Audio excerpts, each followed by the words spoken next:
Greetings, intrepid adventurers. I am Whisper. Welcome back to the library. Today, we are continuing on our comic journey. We are embarking on a mystical journey to the land of character sheet references. Yay! We're working on the main character and her love interest.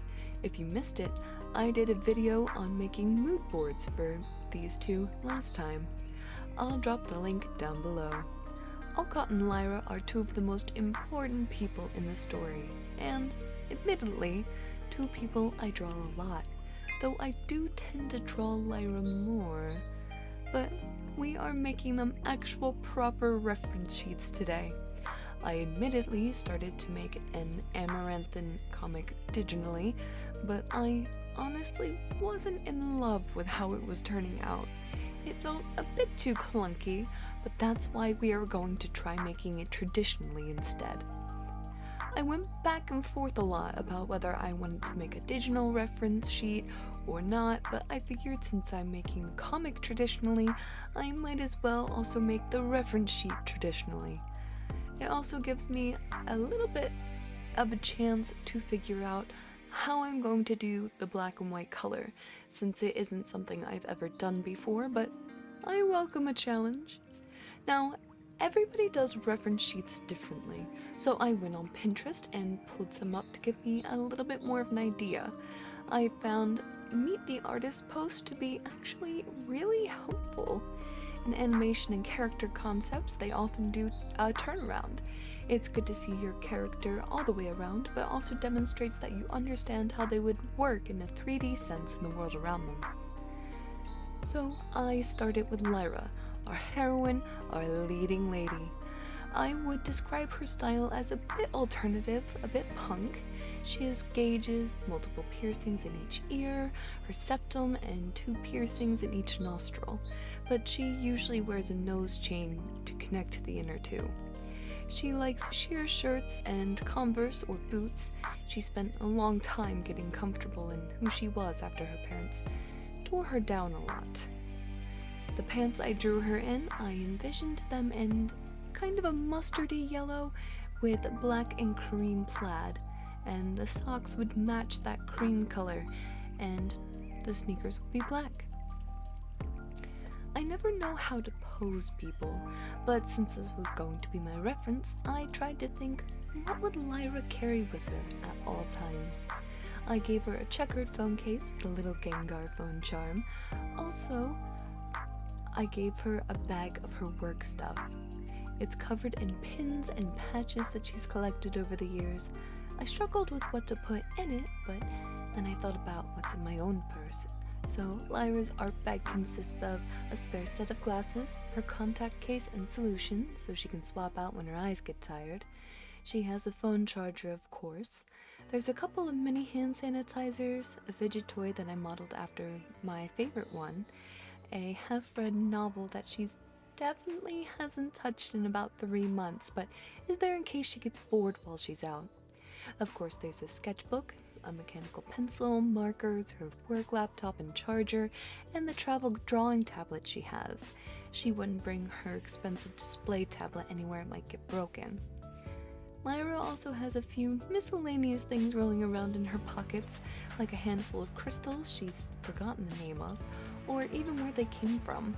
All she knows is that she carries one or another of them for protection. She has a couple of chopsticks and wireless earbuds. She'd probably have a couple other random things like tissues, tampons, and a couple different size pads too. But I kind of ran out of space to draw things like that. I also put some general information that I would need to reference, like her birth date, along with a handful of likes such as painting, reading, and thunderstorms, and dislikes such as sour cream and onion chips, flying, and gluten. I gave poor Lyra the curse of gluten sensitivity. I'm 99% gluten-free myself now because of this, and I never really see food sensitivities in media that aren't life-threatening allergies. So I gave Lyra a little sprinkle of gluten intolerance. Not for any plot purpose, just because that's who she is as a person. Can't really call it a quirk. Sometimes I think people forget that characters are still people. Not everything has to be for a plot purpose. Sometimes it's just a background fact that fleshes them out. Like Bella being a vegetarian in Twilight. Thinking about it, I suppose it kind of plays off the Cullens being vegetarians, but do her morals suddenly go out the window when she becomes a vampire? Because now she has to eat animals to survive. Or doesn't it matter anymore because at least she isn't hunting humans? I never really thought about it until now. I also never really thought about if I would give Lyra a middle name.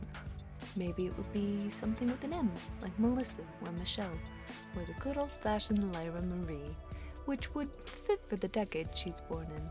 Most people I know have Marie or Nicole as middle names, myself included.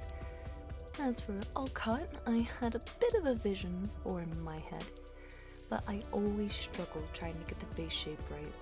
He has a bony face with a sharp chin. His hair is very much Timothée Chalamet curly, but a deep red-purple color. Alcott's style is described by his mother as peasant boy. He's a lot of things he wears tailored to be oversized and breathable. He hates jeans and sneakers, and I can't imagine he'd ever wear your everyday t-shirt. Alcott would be extremely particular in the types of clothing he'd wear and the sense of cologne he sports, but it all comes together to create a messy sort of put-together. For where the story starts, Alcott's hair is very long, when, for most of his life, he's worn it short. In the last couple decades, he's cropped the back short, but kept the front half long with his calic. Like in this drawing here. This is how he would look when Lyra meets him. Alcott stopped aging at 23, so he still has a bit of a baby face.